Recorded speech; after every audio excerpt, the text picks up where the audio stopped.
It's at the store.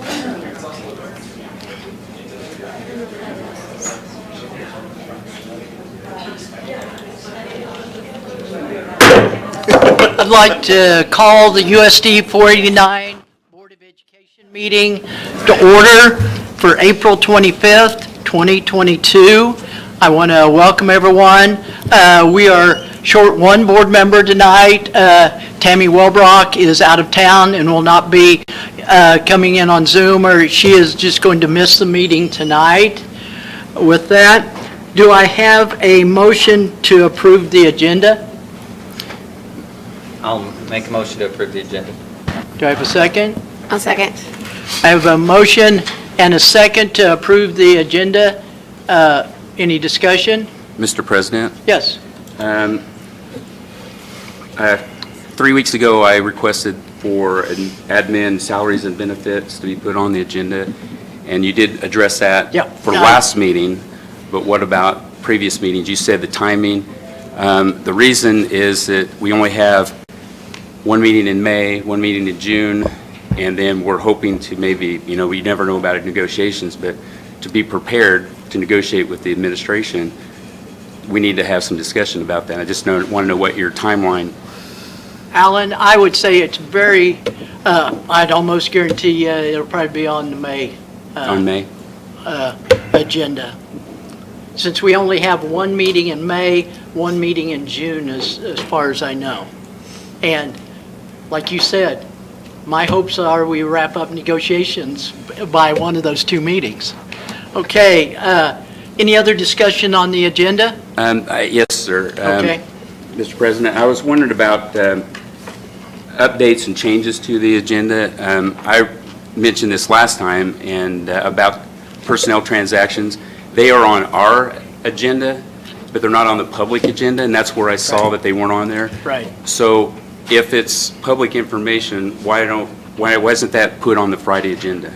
I know they, when I was down here on Friday, they were still working on a lot of personnel transactions. I'm not exactly sure when those come out. I know policy says it needs to come out to the board 3 days in advance, as much as, I'm not sure what it says about the public, but we'll look at that. I think it says just the agendas need to be out 3 days in advance. It doesn't just between the board and the public. I'm not I would sure. I think- would have to reread it. Well, they were Okay. on there Friday. Right, for us, but not for the public. Okay. And so that's what I was just wondering, why they're not out there. Okay. When we get ours, why don't they, when we put it for the public? Okay, just put it we'll out? double check because no one from the public let me know. Okay.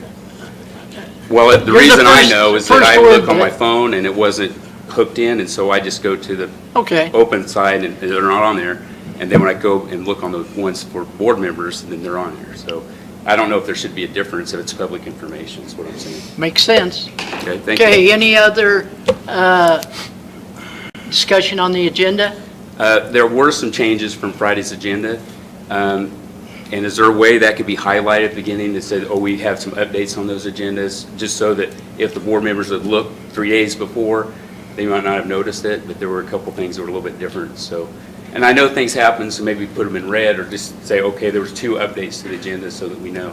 It might be helpful, so for Yeah. us and the public to know, oh, we better check that out. Yeah, because I know sometimes they even tweak it because the agenda is not finalized till the gavel and we have this discussion. So it can change up till 6:31. And I agree with that. It'd be nice if we had some more communication about it. Okay. Just to clarify, Craig, that the information is for board members. I mean, that's, as a board member, that packet is sent to you specifically. So that's why that is.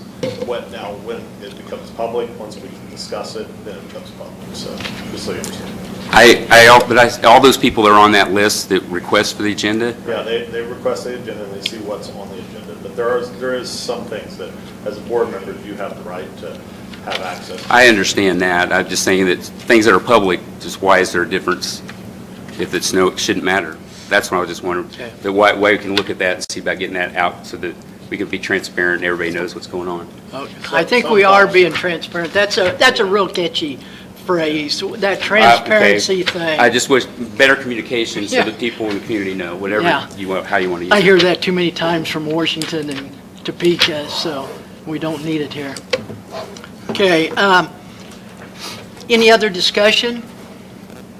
Okay, for a vote on the agenda, all approval, vote aye. Aye. All against, nay. 6-0.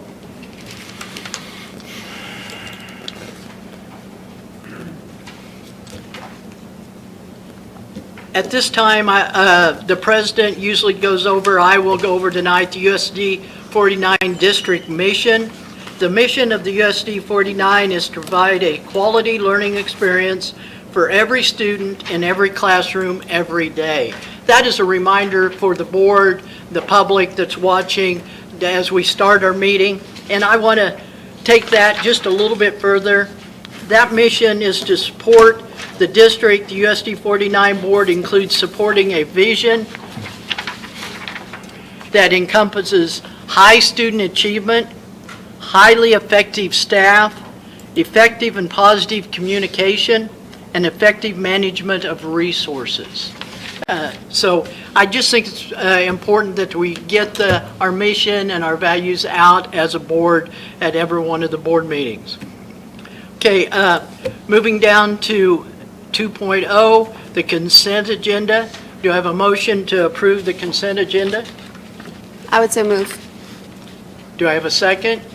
Second. I have a motion and a second to approve the consent agenda. Any discussion?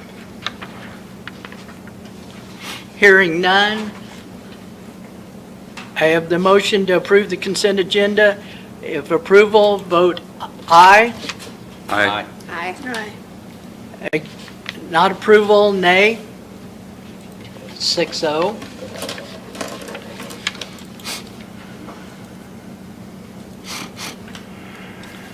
.0, 3.1, USD 49 Student Spotlight Agenda. Okay, we got Item. some students that we'd like to recognize tonight. These are Mr. Small.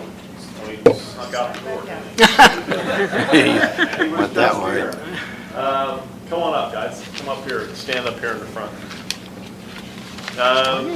Recently, Hayes High students were entered into the Kansas Association of Broadcasters Student Broadcast of Excellence Awards.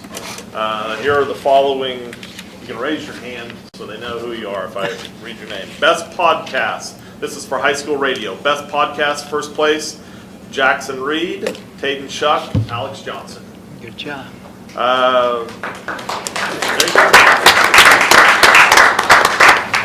High school radio, sports play-by-play, second place, Garrett Walbrough. He's not with us tonight. High school TV, station promotion announcement, first place, Ryan Shuckman. Good job, Ryan.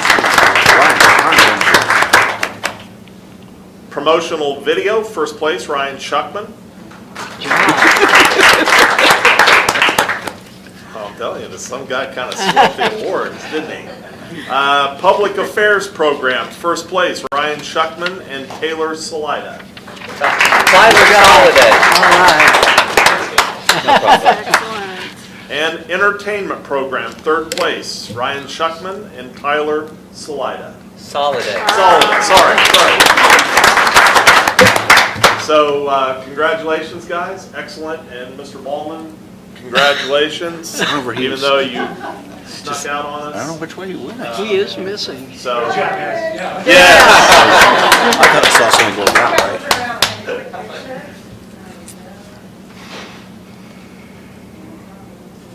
I thought he went that way. Okay, and if you guys just want to go around and shake board members' hands, that'd be awesome. Good job, Alex. Nice job. Good job. Good job. Are you guys all seniors? Yes. All right. Congratulations, Alex. All seniors. All right. Congratulations. Congratulations. I had your mom in class. Good job. Look at that. Congratulations. Congratulations. It's just like take all the lines. Nice job. Congratulations. Nice job. Good work, Mr. Church. I got Alex right. Way to go. It was a close one. I knew most of them. They're my 8th grade class. Yeah. Ron, any others? I know that we have a lot of things going on around the district, from concerts to athletics to, like you said, a lot of the different things that students are involved with this last month of school. So hopefully we'll have a lot of other students coming in the May and June meetings for recognition.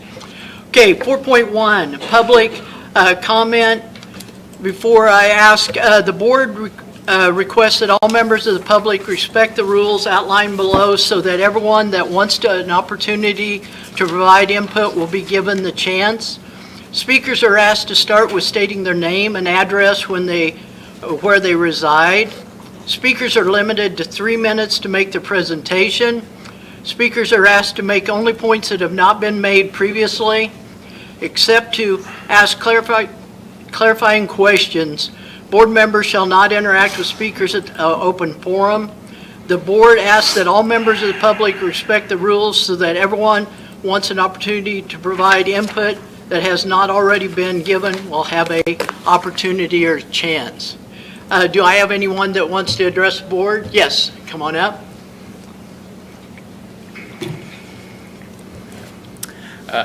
My name is Alex Johnson, by the way. Good evening, board members and administrators. As I said earlier, if we haven't had the privilege, which given that I just said my name 3 times, I'm Alex Johnson, and I would like to take a moment to express my gratitude for everything USD 489 has done for all of the 192 senior class students.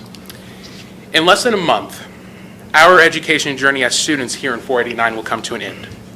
On May 15th, I, along with the 191 students, will walk across that amazing graduation stage and begin the rest of our lives. Now, personally, I believe it'll be a bittersweet moment, but many others may disagree. Many of us have spent the last 13 years attending the schools all around the district, so whether that be O'Laughlin, Roosevelt, Lincoln, Wilson, or maybe even Washington. And some of us have grown and learned every step of the way. Knowing that not everything can be done on our own, I would like to say thank you to all the teachers and educators across the district.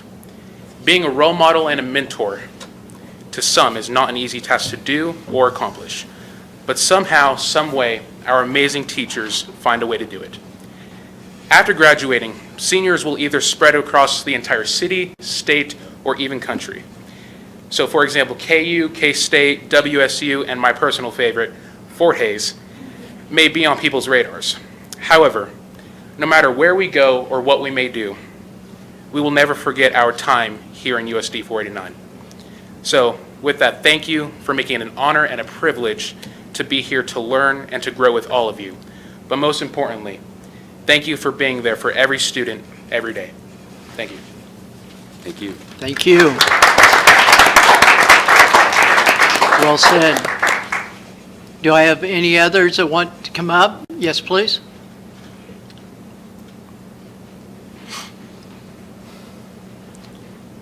Kathy Hopkins, 1714 Eisenhower, here in Hayes. I'm going to have my own little thing because I can never see that thing when I'm standing up here. Tonight, I want to ask a couple questions, and I'm really grateful, Craig, that you pointed out the effective management of resources, because I actually have a couple financial questions that I'm hoping can be addressed maybe tonight.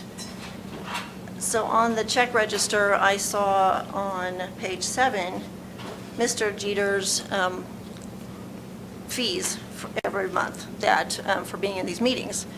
So $2,000 a month, which is $1,000 per meeting, which actually breaks down to approximately $400 to $500 an hour. I went looking for his contract, and I did not find one for the current year, but I did find the one from 2020 to 21, so July 2020 to June 2021. But I did not find this one, so I'm actually officially asking for that contract. And I will email, I'm not sure who, but I'll email and see if I can get that. My question comes in that KASB, as you have on your agenda tonight, offers a legal assistance along with the membership for an extra $2,300 per year, which includes many things on that contract, but also having legal people available to call during these exact meetings all evening long. So my question is, why have we been, why are we, why would we spend an additional $24,000 to have more legal services when we have those available to us at $2,300 for the entire year? My other question is about on page 14, or 15 rather, the last line item on that page is for face masks. And I was really surprised when I looked over this register, that an invoice dated April 11th for $7,857.20 for face masks. And I was just really surprised by that, considering many things, that we're at the end of our year and that we haven't been under a mask mandate. I am really concerned why we would be spending that kind of money. Lastly, I just want to real quick say I'm looking forward to discussion that I hope this evening will be regarding the email Superintendent Wilson sent out on Friday. There are many of us in this community who consider it bordering, if not crossing the line of election bribery, according to Kansas Statute 25-2409. So thank you for your time. Anyone else that wants to address the board? Not seeing anyone, we will continue on the agenda. District Communications, Ron. Yeah, super. Mine will be real quick tonight. Got a couple other things we do want to talk about. Legislative update, we did have the opportunity last week to meet with Senator Billinger, Representative Wassinger, Representative Rogers, who cover our area. We did appreciate them coming down and going to our weekend center and kind of seeing what we have done for that as part of special education. We did appreciate them taking the time. We did have a great conversation about SPED funding and just how important it is and how we're a little behind the eight ball in terms of what the legislature is doing to support SPED funding. Approximately, and I might be getting some of these numbers, Kyle has done a great job of advocating on his end. We're 150 million, are we 150 million from fully SPED, getting SPED funding fully funded at the state level. With the conversations we had with the representative and the two representatives and the senator is you're seeing a surplus at record levels in the state of Kansas. Projections are that they will have $3.1 billion at the end of the next budget year in surplus. We're asking that $150 million gets us up to SPED funding at 92%. And as we've talked about numerous times at this board level, that impacts you as a board, because if that money has to go somewhere, and Kyle's done a great job of, it's not a, should we choose to do this? Should we choose to, educate our SPED kids? We have to. We're legally bound. And so it is surprising that we have local legislatures who are not showing that support for funding at the level, and it's disappointing because it's an easy fix. When you have $3.1 billion in surplus, $150 million quickly gets us to where we need to get. And as a board, that's money right now. It's probably costing us about $1.5 million to fund SPED, from our perspective for the not meeting the excess cost. So I just think, I want to take some time as board members so you understand, how this impacts you as board members. When we're talking about budget planning, this is impacting your budget planning for the future, because we have legislatures who are not willing to fund special ed at the required level. So, graduation. Make sure everyone knows May 15th. Alex mentioned it. He didn't mention it. It's 1:30. So make sure you're there. excited about that. Also, we've set the district retirement breakfast. I think you did get an email from Right. Jess about that. That's May 23rd, and that's 8 a.m. in the morning. Just make sure, get that on your calendar. And today was early voting. Started today. Had a good crowd down there on the first day. So we're excited to get this process rolling and get it through to the May 10th, and we'll see where we're at. I'm optimistic. So that's all I have for this evening. I'm glad you brought up the special education funding because that affects, as Kyle talked about, all the students in our co-op, which is, help me out here, Victoria, La Crosse, Ellis, and the Hayes students, and also the students that attend the parochial schools here in town, because they are directly influenced by, through our special ed department, provide special ed services in the buildings at Holy Family, like TMP. Is that right? Correct, as well as at St. Mary's over in Ellis. We have students that go from there to the schools in Ellis. So it really affects 100% of the kids here in town, as well as all the community kids, when they're saying it's fully funded. Thank you. And I'd like to say, you did a great job on that article. And in the Post, there's an article that has how to contact our legislators if you want to do that to support this. So, did a terrific job. Okay. Graduation will be at Fort Hayes again? Right. Yes. Okay. And I did see Kyle on what the Wichita News, that he was asked to participate in that. So that was good to have that statewide coverage. So thanks, Kyle, for doing that. Okay. Teaching and learning, Shanna Dinkle, Assistant Superintendent. Yes, I'm going to start with sharing a little bit from OBT. I know we use a lot of acronyms in education. Outside Visitation Team. This was year 4. We had this late last Thursday, so I was going to update you and share a little bit about the team that visited. Shanna, I don't want to interrupt. Could you pull the microphone towards you? Thank you. We did a half-day visit. You could see here the outline, the overview of the day. We had our building programs come in, and they did an amazing job. So it was a team effort. One of the things that we shared with our team, so next year is year 5, our accreditation year, and with COVID hitting in 2020, we didn't have a visit. Then we were in pause year 2021, so we haven't had a visit since 2019. But it was good to get some feedback, and I think that we're in a good spot going into year 5. It'll be a lot of work. But one of the things we mentioned with our team, because they haven't been here for a number of years, is where we are with our improvement process. So the ARC, the accreditation team in year 5, will look at a district's accountability report, the outcomes, the measures, but then also, is there a process, are there structures in places within that district to analyze data, to improve, to make decisions. So that's what we tried to portray. So if you remember earlier this year, we shared a video about our why, and our rock is successful high school graduates. So we shared a little bit about that why with our team. We talked about really developing this year was building those structures, really creating a vision to make sure at every level we have leadership capacity built in so that we can make decisions and support learning. And then what we would do is really what happens in the classroom every day and in the buildings. So student engagement is a big overarching focus for all of our buildings and programs.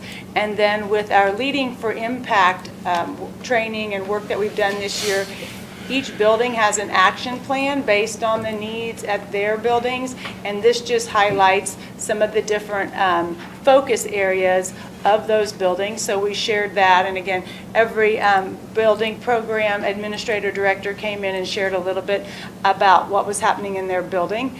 Some of the things, though, I realized is you may not be aware of all the things that have been happening this year. So some of the things that we put in place, that self-correcting feedback loop, making sure that it's not a top-down process, but we get feedback that flows in all directions, again, from the building level and the teacher level back to the district level for support. We put together a calendar so that we are able to have some representation and be aware of when we can get to buildings, when we can work with teachers in their collaborative teams. So we've done some of that. We have done some digging into the data. We don't want to be data-rich, information poor. We really want to take a look at the data and what data will tell us what we need to know to design instruction and help those gaps we're seeing with student learning. So this is just a snapshot of EduClaimer, and it's a data warehouse tool that we've had for a few years, but this is the year that we're really seeing some movement with it and having it be accessible to more people across the district and buildings. FastBridge is our screener, and we've really focused on Tier 1 and looking at that data to help us with Tier 1, but we do have some buildings. We don't want to hold teachers back who are ready to move beyond Tier 1 into some progress monitoring with Tier 2 and Tier 3. So we've provided some support, and we say I get to work with people like Marie Henderson, Allison Kitchen, and again, all the different building leaders to make that happen. We've done letters, which is really science of reading, some structured literacy training. Our teachers are doing it. It's a 2-year process, so that's been happening. Our math at the middle school, they wanted to focus on fluency. When they're looking at their data, they feel like they could do some things to help move the needle with kids, so they were trained and have been doing some extra math and seeing some great gains there. And then we now have a K-12, a Tier 1 social emotional curriculum in place, conscious discipline at the preschool level. We have second step, K-5, and then 7 mindsets is middle school, and then high school started that this semester. And then in order to create some resource hubs, and we know that everybody gets overloaded with emails, we're using Canvas and Seesaw, which are already our learning management systems at the elementary and secondary level, and we're trying to house things for educators as well to tap into. Oftentimes these are used for teachers to house things for students and parents, so we wanted to create that same learning kind of tying it all together using some of the tools we had. And then finally, some of the things that are being put into place with our behavior, social, emotional. We decided as a district that we would look at some universal instructional practices, opportunities to respond, and active supervision. So our buildings trained staff in February on that, and then we're continuing to talk about how that implementation is going, what's the expectation, building some feedback into our walkthrough tool. We'll revise that this summer so that we can give our teachers some feedback on that. And then we've had lots of discussions with our TASN team. That's who we're working with. MTSS is how we leverage that self-correcting feedback loop, all those different leadership teams, to make sure we're making a difference at the student desk. We don't want to wait for state assessments or even the 3 times a year we do FastBridge screeners to see if kids are getting it. We want to make sure that we're looking at some student success indicators at the student desk so that we can adjust instruction along the way as we look at Tier 1 instruction. So these were just some of the questions that we talked about at the DLT, which then they take back to the BLTs and the PLC. So you can see building leadership teams, professional learning communities as PLCs, and then always wanting to center it and ground it within how we in Kansas define a successful high school graduate, all those different skills there. So we shared that with the team in a little more detail, but those were some of the things we talked about.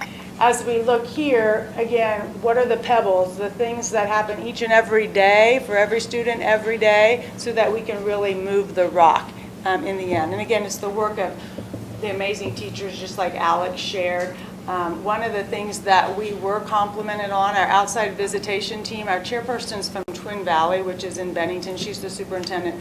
Then we have a representation from Emporia, from Salina, and from Geary County. And one of the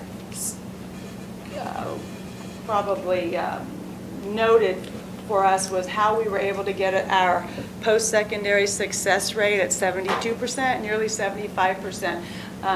And sometimes we just expect that, so we don't realize how big of a deal that was, but it was nice to be noticed for that and wanting to know how we do that. And again, it's the work of the teachers. That's saying that of our graduates, 72% of them are successful in post-secondary success. So we don't just want to get them to walk across the stage in May. We want them to be successful beyond that. So that was really neat. But again, we know that that's our rock. We really want to focus on what are the pebbles that we need to have in place so that we can move that rock. So we want that for all kids to get to 100%. And the Leading for Impact process that we've learned about this year and will continue to do work with our MTSS team really focus on 4 key drivers of school improvement, and you can see them up there. Clarity of focus, shared leadership, collective expertise, and then continuous improvement. So we are going to continue to learn and dig into those, and through those, really making sure that we have an increased cycle of trying to identify problems based on data, design how we can tell whether we're successful or not, implement it, and then always be refining it. Not just do that annually, but do that every 3 to 4 weeks, 6 weeks, 9 weeks. As the learning happens, we want to make sure that we are continuing to have an increased cycle around the data and what's happening using best practices. So I just wanted to share a little bit. From those 4 key drivers, we have some next steps we developed as a district, and then our building leadership teams went through a process very similar to that, and they've outlined some next steps. So we'll be focusing a lot this summer with some of that, as well as into next year. Our focus this year was the Leading for Impact work, and based on that feedback, MTSS, our TASN group, is going to lead us through PLC Plus, really trying to strengthen those professional collaborative groups of teachers at the building levels. And so we're excited to see what that brings us as we focus on that next year. So the OVT is working on a report. When that's done, I'll attach that to an agenda, and then you'll have that. But I just wanted to share where we are at this point. Thank you.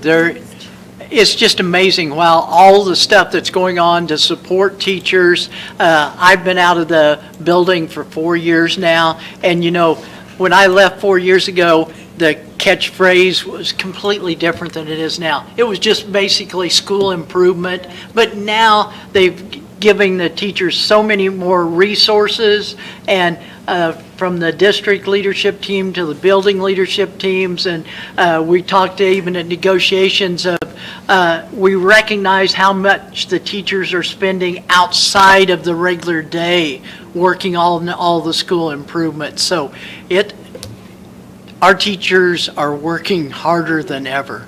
I tell them, why we're tired, because we're doing a lot.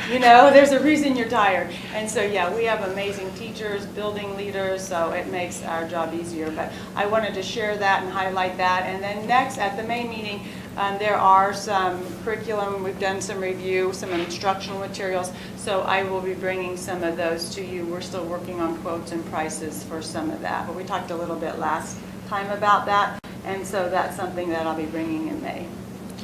Are those visiting teams, are they assigned, or do we go out and recruit them? How does that work? Luckily, most of ours is still in place from what will be a 6-year process. Many districts have lost some, or people have left education, so I'm very grateful that we still have our core team in place. But it was pretty much a voluntary. When you start your KISA, 5-year plan, you try to put a team together, and then of course there's changes over time. All our schools at the same level, or do we have some that are? It's a system accreditation as a district, so District. we're all on this journey Okay, together. they're all, okay, because with Lincoln, I thought they did an extra step. They're doing redesign, but that's Okay. just within KISA. School right, yes. Yeah. Thank you. Yeah. Okay, board members, other questions for Shanna? Okay, if not, you. thank you.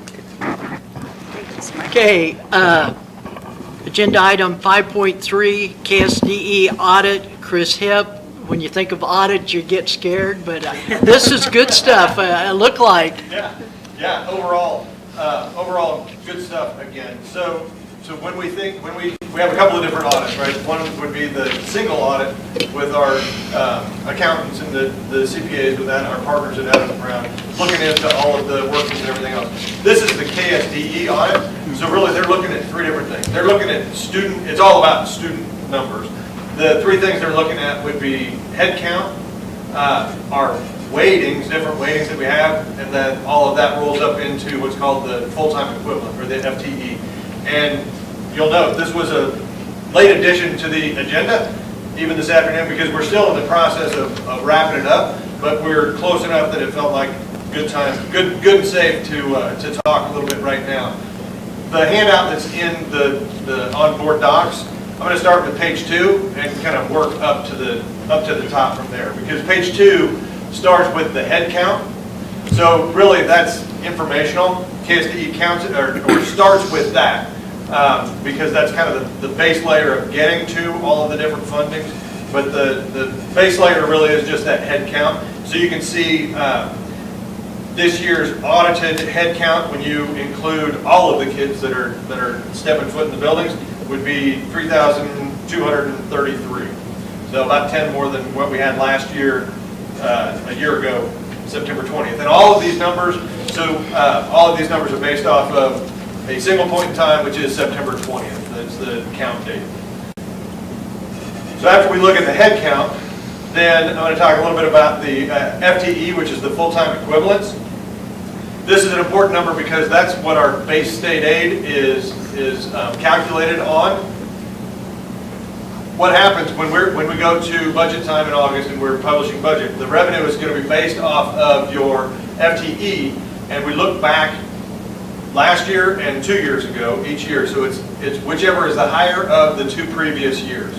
So this year, if you look at the far right column there, the budget FTE, so FY21, you can see the higher of FY19 and 18 was that FY19 number of 3,064.8. So in 21, our starting point for FTE was 3,064.8. Then again in FY22, that same number was the higher of the 3055 and the 3064. So the reason they go back 2 years is so that you don't have giant spikes. You know, if you have one small class, a big senior class and a small kindergarten class one time, something happens like that, they try to level you out a little bit, so you're looking at each of the last 2 years. So this year, our audited FTE for FY23, or for FY22 is that 3065.4. That's an important number because it basically takes that one small year of FTE, which again is different than headcount, but it's those full-time equivalents. It kind of takes that one out of the equation, so we know that for the next 2 years anyway, starting in FY23 and FY24, our number is going to be pretty darn consistent. We'll move from 3064.8 to 3065.4. So that's the starting point. Questions or comments on FTE and head count? Okay, so if you go now to the first page in the handout, that's where we talk about the weightings. And all of these numbers, so there's when we're looking at the claim versus the audit and then the exceptions. So the claim is based on September 20th.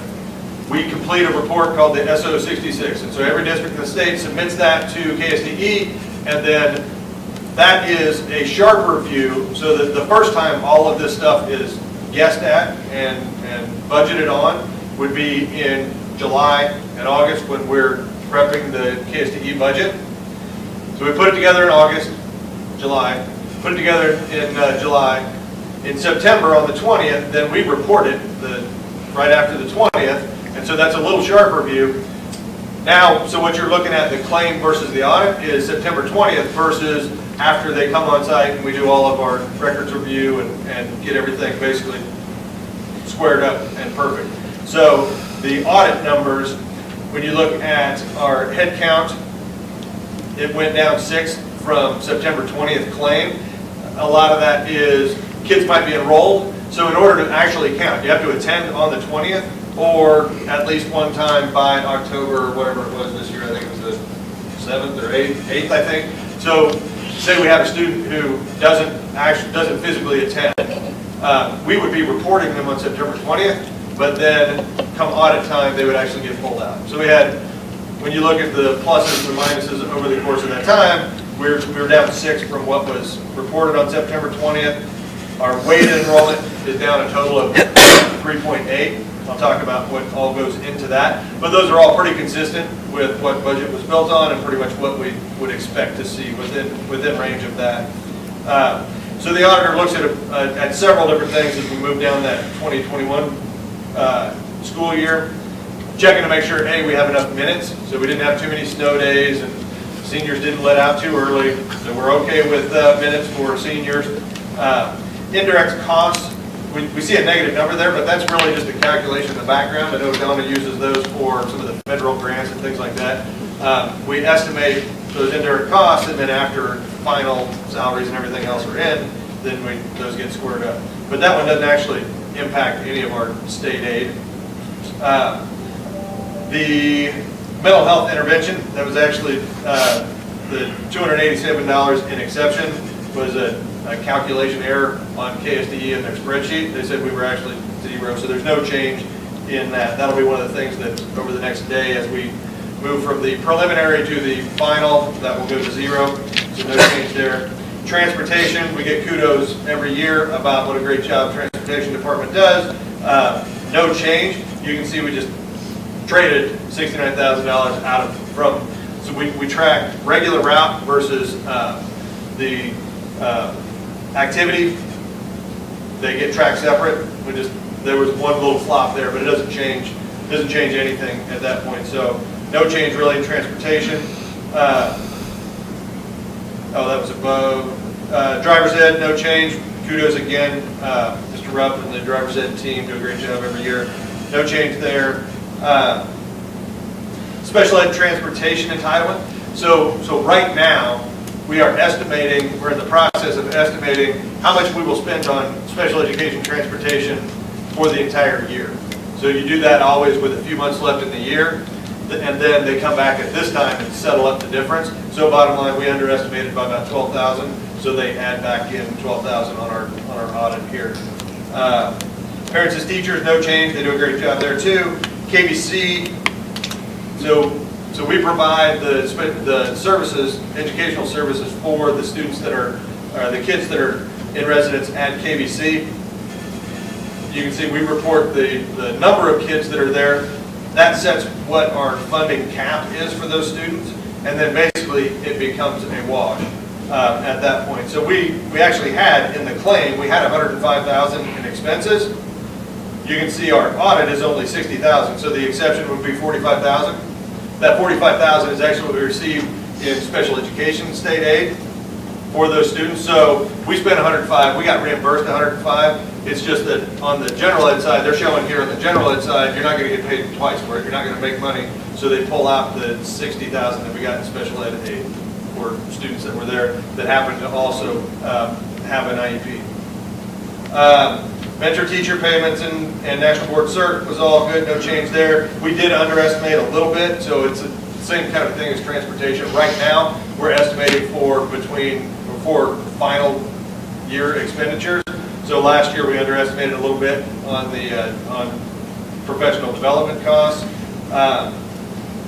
The next two, so the virtual credits, that's all through the Learning Center. So again, we're estimating how many total credits would be earned by the end of the year.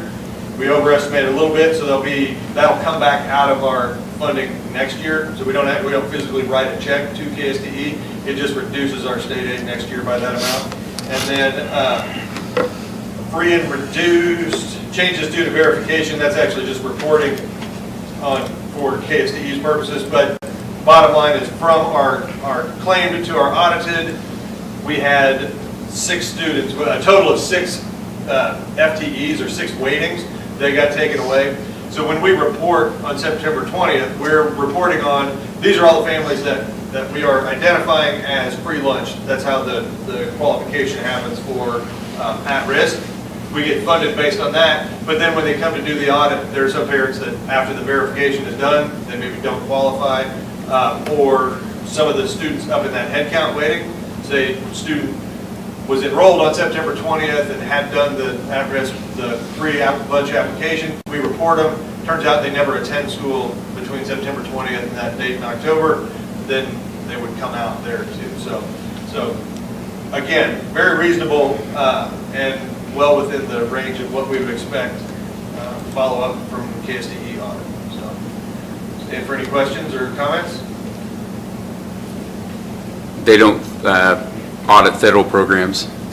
The federal programs audit all comes through the single audit throughout its round. Okay. Yep. Okay, any other questions for Chris?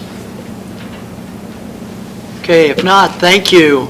A lot of people involved with all that. Like you said, it doesn't come through all just your office. Everybody's doing their part. Yeah, thank you for saying that, because it is a giant list of folks that all have integral parts in making that happen.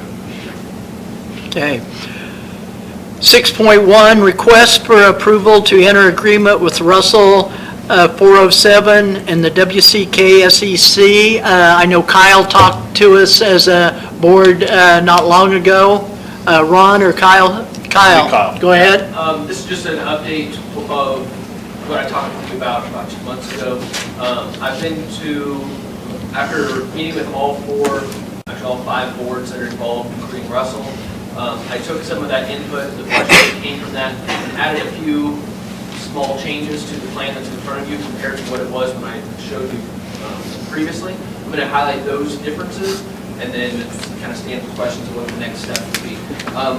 The main changes were in Domain 2, Administrative and Governance. I added a couple lines, one about making sure that Russell will maintain a compliant special education budget, making sure that they're staying compliant in all regards. And then also added a line about costs and penalties that may be incurred due to the action or inaction leading to non-compliance or other faults before Russell becomes an official member will be the sole responsibility of Russell. Basically saying from now until they actually join us, any liability that they create is their liability alone. And so that way we're not inheriting something that we weren't in control of. The other information that was added was in regards to personnel. Russell has committed to trying to hold their staff harmless. Of course, if this agreement goes into effect, if we go through and change our cooperative agreement and all that stuff, their staff members will become our staff members. And so we're going to work with them to make sure that we can have the smallest impact on their staff as possible. Some of that might mean additional cost based on how we typically operate. And so they've committed to how they want to hold their staff harmless, and that's outlined in this agreement. Any additional cost that comes from how we're going to employ their staff or compensate their staff that deviates from our operating procedures at that time will be at the sole expense of Russell. So it'll just be an addition to their cooperative agreement. So it's basically making sure that right now they're committing to all the staff that they have on staff right now. This is how we're going to continue with you if you're with us when we make this change. So it just outlines the details there from a USD 49 and a WCKSEC member district perspective. It won't have any impact. That provision is completely about how it may affect Russell in their additional cost above what they were expecting. And I believe that was the only other thing that changed. Again, this is just setting up for the broader conversation that will involve the state. In order for us to add Russell as a member of our cooperative, we have to have approval from all the boards, from 75% of the boards, and then Kansas Board of Education, Kansas Department of Education, they'll all have to have some involvement in this process. That's why we wanted to make sure that all 5 districts are on the same page before we move forward. The restrictions on this agreement and the next step are greater than the next step. This would require, so far, Victoria, Ellis, and La Crosse have all voted yes to this agreement. It would require your vote as a yes in order for us to continue. If it is voted, then on May 9th, I'll go to the Russell School Board and present this same agreement with a letter of invitation to open the conversation. Again, I should go back and look over all the figures, making sure my math was correct, making sure all my estimates were still holding water with the same logic that I created with earlier, and everything still stands to reason that it'll be a benefit for all parties involved. So, is there any questions or any concerns at this point? I don't have much question. You've done such a good job of bringing us up to date over the several meetings of why it's good for Russell, why it's good for us, why it's good for all the co-op schools. And once they're in, Russell will be the second largest district in the co-op, Correct. which will benefit us also. Correct. And when we're talking about special education, we talk about the funding, and when that funding's not there, or even when the funding is there, when we have more districts involved, it helps make sure that the cost is being borne by more people, more districts. So one district doesn't have to take the brunt of a high cost all of a sudden. It can be shared across all 4, and then eventually 5 districts. Board members, any other questions you have for Kyle? Okay, we do need a motion to approve. Okay, do I hear a motion to approve entering an agreement with Russell number 407 and the WCK SEC? Mr. President, Yes. I move we go into agreement with Russell District for special ed co-op Go ahead. as presented by our staff. I would second that. Okay, I've got a motion and a second. Any further discussions or questions? If not, do I hear a vote? All in favor of entering into this agreement, vote aye. Aye. Aye. All in not approval, vote nay. 6-0. Thank you, Kyle.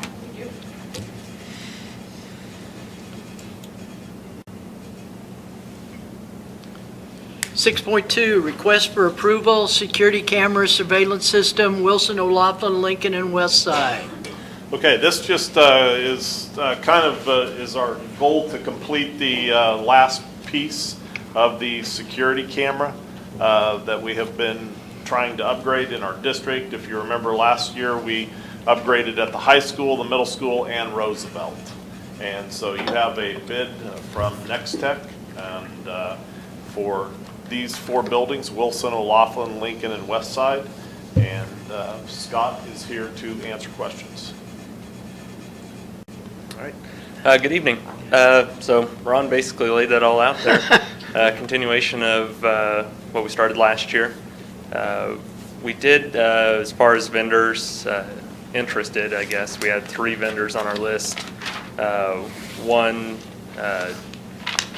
didn't respond. One was interested but did not submit a bid, and this was the single bid that was submitted. So, it is pretty much in line with costs last year, a little bit higher than what we were estimating based off of our costs last year. Costs this year are just higher supply and demand.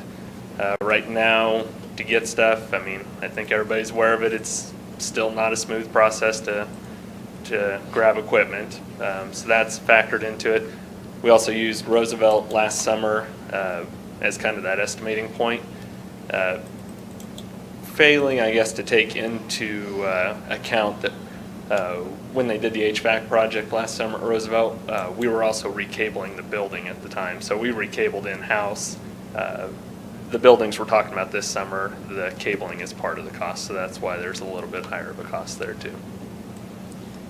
So I guess if there's questions, I know it's a busy night. Scott, can you explain, we have cameras in those buildings now. Are we just Yes. replacing camera for camera, and what's the difference between what we have and what we're getting? So it's not quite, I mean, it's actually more than a camera for camera replacement. Take a step back to last year, just to kind of give you an idea where we went with that. We landed 57 cameras at the high school, 46 at the middle school, 25 at Roosevelt, and 13 at transportation. Now, looking at Roosevelt as our example school, since we're looking at the other elementaries, when I say 25 cameras, it's 25 cameras, but we actually have 51 views in that building. Prior to what we did there, I would think we were right around 20-some cameras in the building. Most of our elementaries right now, I think, are running on a 16-channel DVR. And so estimations, when we did the maps and coverage for the buildings, all three of the elementaries puts us, I think, right at between 23 and 25 cameras, physical cameras. Now, that can vary again. That's physical cameras versus views. Because some of those, it's one camera that goes up, but it has 4 cameras inside of it at like an intersection in the hallway. So definitely we're not looking at a one-to-one replacement. We're actually getting more coverage and more cameras throughout our buildings, taking care of a lot of blind spots. Are the cameras a lot better than they originally, and how old are they? Are they about 10 years old, the original ones? Or? The best that I could find, the current systems in there were put in, from what I found, was funding like post-Columbine, so back 01, 02, somewhere around that range. So they're 20-year-old and they camera were systems. phased in building by building. It wasn't all at the same time, but yeah, see, that's something I haven't been able to find out, but if I imagine, yeah, that probably wasn't something they did all at one shot. But quality of camera, I guess I don't even know how to explain to you how much better the quality is. When I showed the screenshots last year, I made the comment that when you looked at the students in the hallway, it looked like we had privacy filters on because their faces were blurred out. kind of grainy. But that's just the quality of camera. And, I think we had an incident earlier in the year, kid flipped off another kid in the hallway and you could see a middle finger from down the hallway. I mean, that's how good these cameras are. What's the lifespan, do you think? I mean, Did some talking on that this afternoon. I think Axis figures life on the camera, return on investment at 7 years. These all come with a 5-year warranty on it, so they're figuring 7 years life on it. I think you could get 10 years out of it. Obviously, even 4 or 5 years down the road with how much technology changes, you start getting a little bit of that, ooh, do you see how clear that camera is? How come our cameras aren't that clear? So, but I really think 10 years could get you down the road on this. all the current cameras that we're using that are working, would we put those as surplus? I mean, you do a good job with the, or do they all just go in the dumpster? They're basically old analog cameras. Nobody wants them, even the MVRs. What we pulled out last summer, we've used some of that equipment to keep the other systems alive for the time being, but once these go out, there's not much resale value or use. So the camera and the units that's in the office are all being replaced? It's all Yes. new stuff? All new stuff. This will include entry, doorbell cameras in the security vestibules at each building. And I know just because you kind of hit on the topic of equipment and where it goes down the road, we are a few weeks out on a bond issue here. If that were to pass, as remodels happen, some of this equipment that goes in can be relocated and absorbed in at the other buildings. Basically, the thing that you'd probably be left with as a surplus would be the actual NVR, the storage unit. But it doesn't hurt for us to have one of those on the shelf as a spare as time goes on. So your plan is that Westside and Lincoln, if that goes through, is that we'll be able to salvage and keep those cameras? Correct. We could pull those and absorb them into a remodel at Roosevelt or at O'Loughlin. I see that the budget for these is a little bit less than the bid. So is that something, is that possible? Like, this is the bid. This is where we are. This is where we are. These numbers that we have on the budget were set We set before that last year. Yeah, So- we set that at the start of the year, and again, using Roosevelt as that example, didn't didn't fully take into account how much the cabling cost into that Okay. since we did that in-house. Okay. And then just the cost of equipment in the year has not gone down. But budget question-wise, I'd probably defer to Chris on that for flexibility. Because it's all capital outlay expense, we do have a little bit of contingency in there. Okay. Built into our budget authority, so we'll have plenty of room To wiggle it. Okay. And Scott, when you mentioned the school bond, I'm still at the other end, positive. When the school bond issue passes here on May 10th, we're looking at Wilson, O'Laughlin, Lincoln, and West Side. There won't be any changes in those buildings for several years. So we need to get good equipment in. So over the next 2 or 3 years, as the new bond issue takes its force, we have good equipment in those buildings. Correct. And I know you have a couple administrators back here that would probably echo that from O'Laughlin and Lincoln. That the cameras they're there, but unless you catch the kids that day, oh, that kid was in a red shirt, that kid was in a blue shirt, it takes about that level of, moving. And I will say, if this goes through, all systems, even the ones put in last summer, they will all be brought up to the same release of software this summer. We'll bring them all up. I'd like keeping them all running the same one. It makes it a lot easier from a central standpoint. But that software update will actually release a lot more functionality into the system. I mean, we can actually go down to the point with the new software and say, show me all green trucks that have been driving through the parking lot. It will actually factor out pickup trucks and green and show you footage of that. So it is quite advanced from where we've been. I can't really speak to the high school, but we put it in with the office out there. And, I think they have Mitch out there that does a lot of their review. And I stop by from time to time, see how he's doing, and I think he's really liking the functionality and what they can see in that system.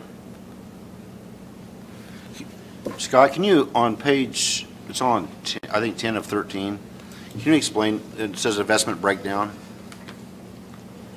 Is that a 36-month Oh, okay, plan, or so, their 5-year plan, or? yeah, what what that are we is, looking at? that would be if we take it as that abbreviation SaaS is software as a service. So that would more or less be like us leasing the equipment. If, say, you didn't have, not necessarily me, but if you didn't have somebody within your tech department that was really versed in that, that service allows for them to manage and monitor the system, watch for camera outages, things of that nature. It's an extra service they provide if the district were to want that. We ran some of the cost breakdown on that this afternoon. And if you break that out, what you'd pay monthly over the course of either 36 or 60 months, you would be significantly increasing the investment by the district to do that. $60,000. So your recommendation is not to do either one of those? No, it'd be the outright purchase. Okay. I have a question. I was at the high school the other day, and I noticed that there's 2 doors. One that goes into the office, and one that the kids just go in and out. Mm-hmm. Are you going to put any type of surveillance for the ones that the kids go in and out? Because the first thing I thought of is it's easy for a shooter to go in and out of that door. Are you talking the secured entry or the other The other set of entry, doors? yeah. That secured It's entry, got each a one of them will, currently, they do have, and this will include at these buildings, it looks like a doorbell they can push. The secretaries can have 2-way communication with, but that is all recorded in the system. Outside of that, the front office at every building does have a camera located inside of that. Those cameras do record audio. The only person in the district with access, we talked about this last fall, the only person with access to the audio is me. just to kind of keep those offices functioning. We know people go through there and talk, and we don't want, admin to pull that back, but if something does happen and it comes down to they said match, we do have that ability to pull and have that office coverage. Outside of every office, we do have coverage as well. With these designs, I've walked the buildings with the security engineer from Next Tech, and we scouted out, it's not just me walking through the building going, ooh, it would be good to have a camera there. Actually taking somebody with training in that through the building and letting them really suggest coverage, distances and things like that. So there has been more thought into this than just, put a camera here, put a camera there type thing. But as far as coverage, very well covered. I'm not worried about it. I haven't been able to find a blind spot yet. Okay. So Okay, thank you. How many people are monitoring those, or watching those monitors? Is there somebody at each school's continuously watching the monitors? Admin at each building have access to them to watch them. The front office will also have a security camera monitor in there. We're able to adjust those instead of having, a static, just, it gets harder as you put more cameras in. Back in the day, 16 cameras, you just have 16 cameras up there and you kind of just watch it. But as we get into, more of that 30, 40, 50 cameras, we can put rotating views up there. We can also, within the software, set views. So Hayes High has been really good about that. I know Becky has created a tornado view. So when they do a tornado drill, she's able to pull up all the hallways and watch. So it really does give that functionality and kind of that ability to the building administrator to build it how they desire. I'm also there to help at any turn, whether it be pull footage or get something adjusted for them as well. Okay. I don't have any questions. I wished we had more than the one bidder, but I'm glad the one bidder is a local bidder of Next Tech. It is good to have somebody like this in our backyard. Right. Their accreditation from Axis, they're a gold level reseller, so they've got the people on staff and the knowledge to do it and do it right. And they actually set us up with a project manager, coordinator, and I'd say all last summer, they did very well about keeping me in the loop of, hey, that order, we're getting in 6 cameras this week. We hope to have another 7 next week, but they were very, very flexible with us on that and keeping us in line. And that will probably be another boat that we have to sail again this summer. The goal is to get the systems in before school starts, but there is a very realistic timeline that we may not be able to do it, but what we will strive to get done this summer is the infrastructure. So if we can get the cables and everything laid in, as those cameras come in, then it's a matter of just hang the cameras and go. And that's also the reason we're bringing this to you tonight and asking for approval, is just to get us that much closer to getting us in line and parts on the way here. I just found a typo on page 6. Do we need to correct it to accept this bid? It's the top line of page 6. Well, it's basically every reference to the school on page 6 when it's assessing Rockwell, and then every reference to it is referred to as Wilson.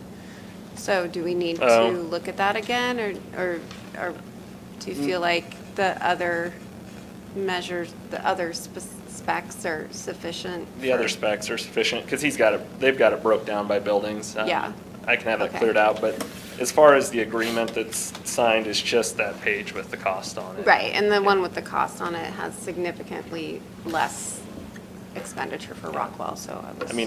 I can, that's an easy edit. I can have them do that before it's signed and sent, just as a cover. Yeah, that is easy to do. Okay, any other questions for Scott? Thank you. Do we have a motion to accept the security camera surveillance system for Wilson, O'Laughlin, Lincoln, and Westside schools for the amount of $137,990.65? Mr. President, Yes. I move that we accept the bid for security cameras and the surveillance system. I second. I've got a motion and a second. Any further discussion? Hearing none. Voting on the motion in favor, please vote aye. Aye. Aye. Aye. Against the motion, vote nay. 6-0. Thank you. Thanks, Scott. Thank you. Thanks. Okay, 6.3, board policy, therapy dogs in school setting. Okay, this is just kind of I've had a couple of requests for next year to bring therapy dogs into our school. And, you know, I'm in fully support of utilizing therapy dogs in school. However, when I started trying to look to see exactly if we had an actual therapy dog policy, could not find anything. So this is just, in a sense, a rough draft for the board to look at, beginning the conversation to put a policy in place. It's not that I anticipate having issues.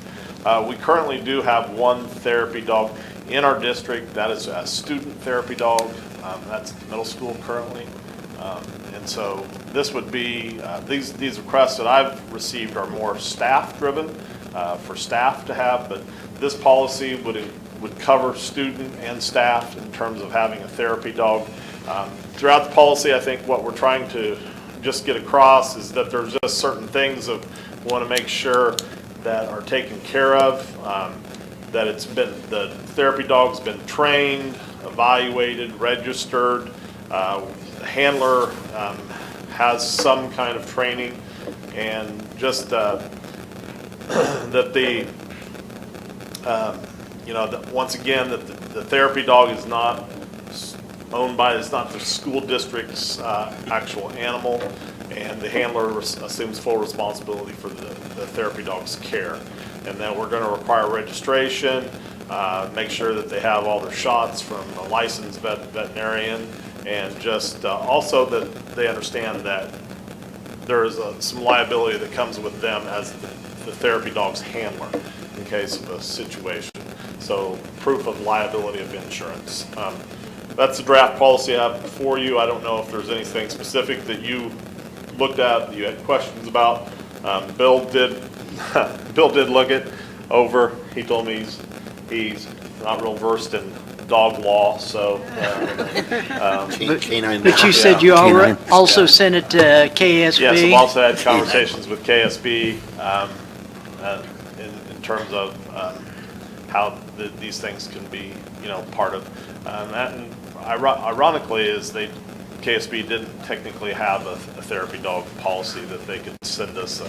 They pointed me in some directions, some things, but I gathered all that and put together something. And as most new policies that we're looking at, tonight's is just the first read of this policy. So, board members, if you investigate a little more, ask questions of Bill or Ron before next meeting, we'll bring this back for a second reading next meeting. We've had service dogs and therapy dogs before for, But evidently, we didn't have a policy. must not have had a policy. Yeah, we had it for You do have a decades. policy There's a in service your, dog it's ING, policy ING, but that covers more of an animal being brought in maybe by a student, and just some of the things that are inspected there, but that you don't actually have a policy that covers therapy dogs. Because I know we've had Yeah. before students bringing in more what was called a comfort dog on there, and I appreciate Ron bringing this policy because you never know how wide. All those details are It worked will out. get. That's good. And is there one currently at the middle school, is what you're saying? Yeah, there's one Yes. therapy dog at the middle school. Is that a therapy or service dog? Is that for the It's a therapy student? dog. So is that by a staff member? That's student. should we have a policy on both service and policy? Well, I think the thing is, I would, we call it therapy. I don't necessarily know if there's a tremendous difference in terms of what our expectations are for a service animal versus a therapy. And so if it needed to be called a service therapy, dogs in the school setting, I think we could do that. And that covers both of those. I think it's going to be needed more and more. Sure, I think you'll start to see Yeah. requests, more and more. I think also this policy gives us the ability, to actually say, we see an issue and that we don't want this to, this animal to be in our building anymore. Not that we're anticipating those kind of issues, but occasionally, sometimes animals act differently. And so we just got to have something in place should those situations pop up. So how does it, Megan's just showing me on the policy, we got the animal and plants in school policy. Yeah, but How- if you'll notice the last sentence, did you notice the last sentence? This policy does not apply to animals provided by, okay, for therapy or comfort. There you go. Okay. There you go. Okay, we will bring this back for a second reading next board meeting. Okay, 6.4, KSB Annual Membership and Legal Assistance Fund. Ron? Yeah, this is just the request to approve. KSB, of course, is a service that you guys use as school board members for, workshops, conferences, things of that nature. And that there is a season pass fee that is assessed, and that's $13,450.77. And of course, there is the KSB Legal Assistance Fund for $2,300. I would tell you that we utilize that quite a bit, in conjunction with Bill. And there are things that are definitely we utilize KSB for, but we also utilize Bill in quite a bit of capacity as well. So I do see the need for both. So Bill, when is your contract, does it come out in July? Is there a reason why we didn't do it this July, last July? Just forgot. That one from the year before. Yeah. Body just carries it over. It wasn't reviewed. It wasn't renewed. No. So we'll be looking at that this July for sure then. Because it does say that it's to the 31st of that. That's not our agenda. Okay, Yeah. Ron, your recommendation is to go with the membership fee and the legal assistance? Well, yeah, I Through think as board KSB. members, we have a lot of utilization from the season pass. We've had a lot of engagement from board members in terms of sessions that you have attended, and so. So I think that season pass, is that what that allows? Yeah, The optional thing? yeah, we pretty much go to everything. Or the video we watched Via videos or, anything that you have. Okay, do I have a motion to approve the KSB Annual Membership and Legal Assistance Fund? Mr. President, I move that we approve the KSB contract. Okay, I have a motion. Do I hear a second? Second. I have a motion and a second. Is there any further discussion? The in-service is great. The opportunity to call and talk to him is great, and we might use that more if we need it. So it needs to know it's available and we can have it. So that's awesome. Okay, any further discussion? If not, I have a motion and a second to accept the KSB Annual Membership and Legal Assistance Fund. All in favor, vote aye. Aye. All against, vote nay. 6-0.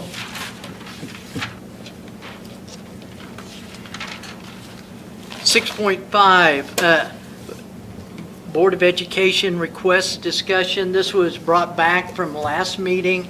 If you remember, we had the discussion and we said we would bring it back for further discussion if the board wanted it at this time.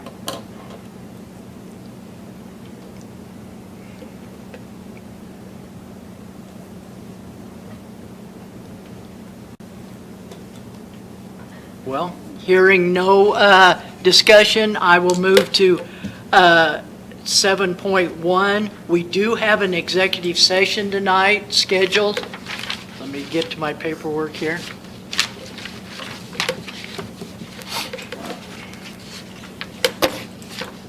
We have an executive session.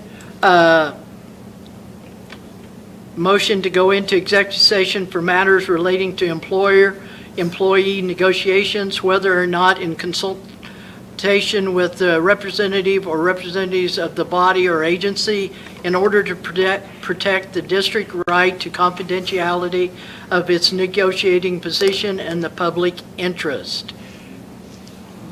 Do I have I'll make that motion. Do I have a second? A second. Okay. Oh, Oh, include the. that's a good, thanks, Mr. Jeter. How long, Ron? 30 minutes. 30 minutes, and who should be attending? Everyone, yeah. Everyone here and Bill. Okay, I've got the motion and second. Any further discussion? Is there any action after? Any action? No action after executive session. We will come back for adjournment. Okay, go ahead. When we can start? 5-minute break? 5 minutes? 5-minute break.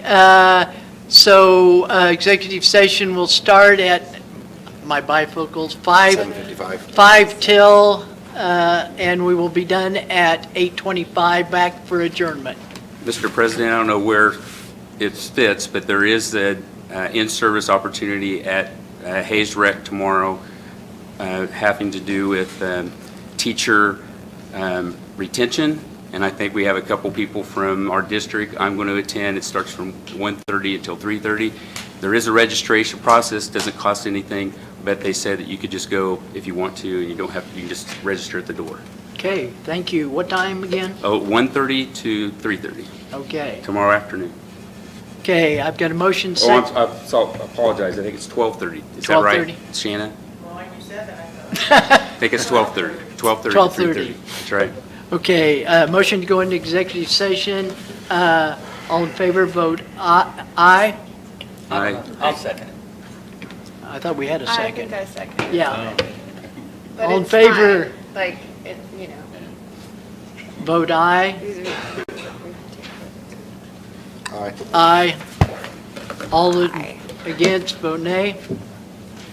We're in executive, 5-minute break, well, 3 minutes now, and we'll be coming out of executive session at 8:25.